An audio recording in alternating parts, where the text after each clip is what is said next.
Well, anyway, guys, welcome to part 3 of this video. Welcome with the one and only Metal Man 873. Da da da da. Well, anyway, this is part 3 of my Radio Times history. I'm particularly doing the history of the Christmas covers. I'm basically explaining them, telling you what I like about them and everything. So, yep, and everything. Well, where we left off, we've been doing Christmas covers from 1969 up until the 1999, which was the end of the second millennium. And now, in this part, we're going to be doing all the Christmas covers from the previous 15 years, from 2000 up until 2015. Enjoy this video. Peace. Well, anyway, into the new millennium. 2000's cover featured Harry Potter, and Radio 4 had Boxing Day practically entirely to itself, with Stephen Fry reading out the whole of the first book. This cover caused a bit of controversy and a bit of newspaper puff pieces written by don't know who, about how the BBC had dropped Santa Claus from the cover for the first time in the magazine, which... Well, that bit I just said I'm not going to go into. I'm not really going to go into. But anyway, still, I could say it's a change from the usual Christmassy covers, though, in a way. 2001's cover, here it is, kicked off. I'll say first, you've seen the Radio Times logo up there. The famous logo got put away after a few decades to be replaced by this one on here, which got a minor update in 2005, and this is one of a format which everybody adopted in the aughties, in the last decade, the 2000s.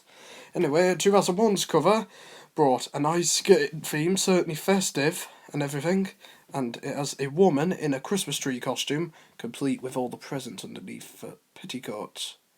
And also, it's got an ice skating theme in the very lovely snowy Tudor village. I think it is very lovely, well made. And also, with this cover, the next one, the one after that, eventually ended in 2004. It kicked off a run of the very festive but unusual covers, in a way, a bit, not too much though. Well, anyway, 2002's cover brought Santa back, a tiny or normal sized Santa on a giant robin redbreast delivering presents around in this way because lost the reindeer and everyone up a tree and into Del Boy's three-wheel van. I'm joking, he didn't.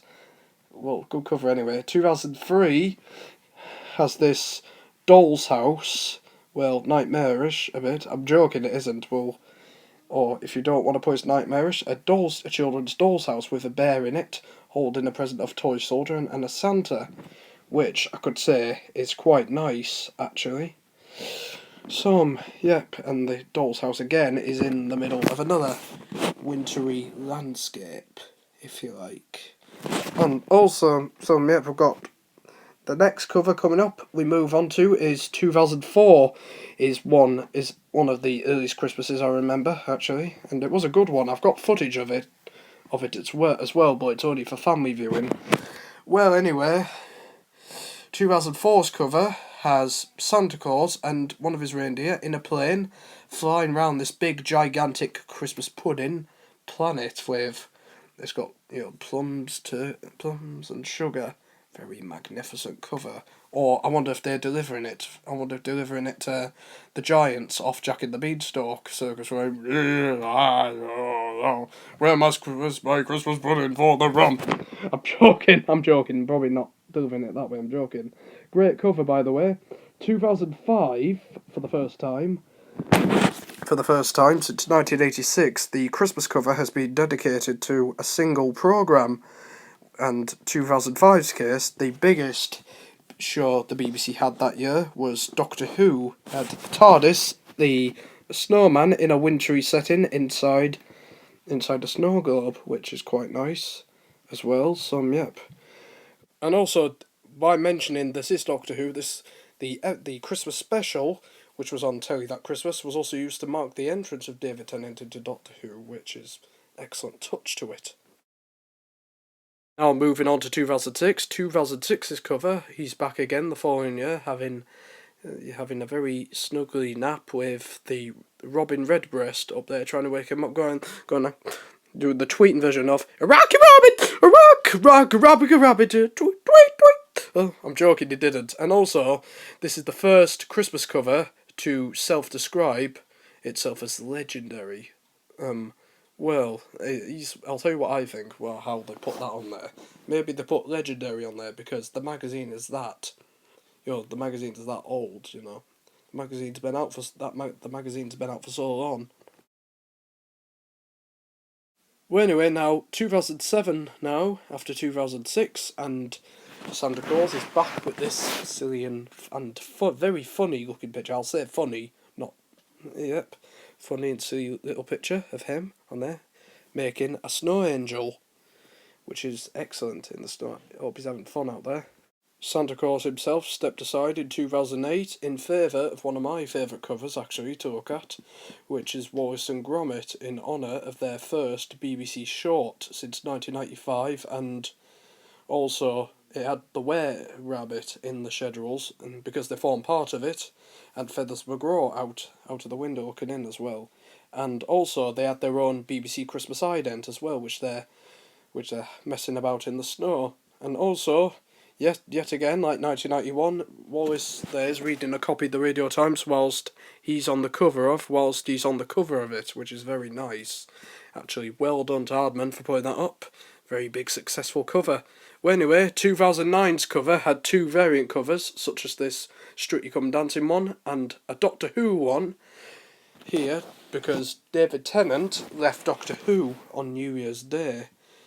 And also this is a very lovely cover as well, and also this is the second to last time so far that Santa has appeared himself as the cover star. 2010 into the current decade, and 2010 Wallace and Gromit came back again. This time they got a big huge stack of presents about to open up at home ready on Christmas Day. So I'm up and going, "Hey, I could just fancy some Christmas dinner, Gromit, and present Gromit. What do you say?" I don't know if it went like that, but lovely cover.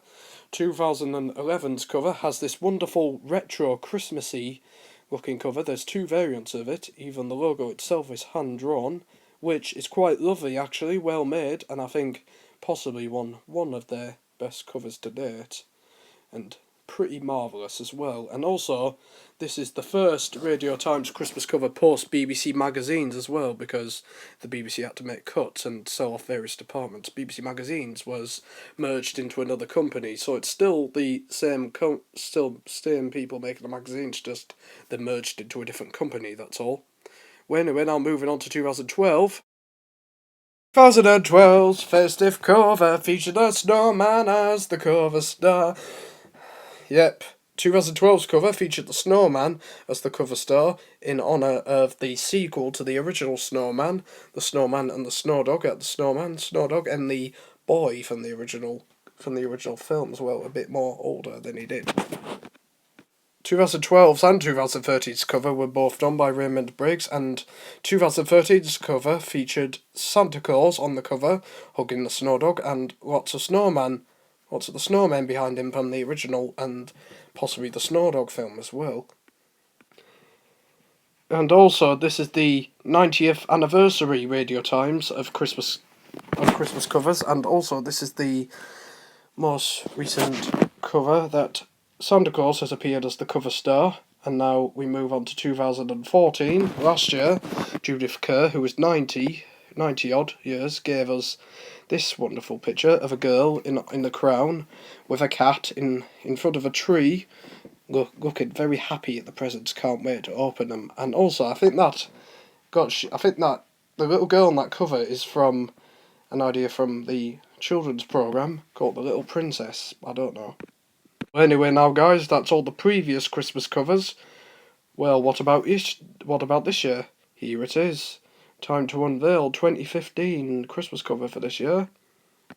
This year, the Christmas cover is Shaun the Sheep, and the cast of Shaun the Sheep, featuring the farmer in place of Santa Claus doing Santa's rounds. There's Shaun himself, Blitzer, and Tiny Timmy, who is on the edge of the sleigh and holding on. as well. So yep, it's got the farmer, who doesn't really say much, dressed up as Santa Claus, doing Santa's round on a very magical Christmas Eve night, delivering all the presents. And also, did you know that they've also got their very first BBC short, half-an-hour short, which is going to be premiering some point this Christmas? You'll just have to see and find out. Fingers crossed when it will be. Well, anyway, I would like to say now that this cover is totally festive, magical, and phenomenal. And magnificento. And fabulous. So, yep. Well, anyway, guys, that the 2015 Christmas issue, I think, but this is my opinion, it is excellent, really good and festive, very magical. It will be on sale next week. Well, it's already on sale if you live in London or the Midlands, and it will be available nationwide from next week, so stay tuned. The excitement's about to build up here. Well, anyway, guys, thanks for watching this video. I hope you've really enjoyed it. Please comment, rate, subscribe if you like my videos. And I'll see you guys in my next video, which will be either a vocal cover video, or if I don't do that, it will be the concert which I'm going to on the 9th of November. If it's that, I'll see you there, and I hope you and me and everyone on the video who's watching this will have a great rocking out. Yeah! Well, so yep. Well, anyway, guys, thanks for watching. I'll see you guys in my next video. Peace.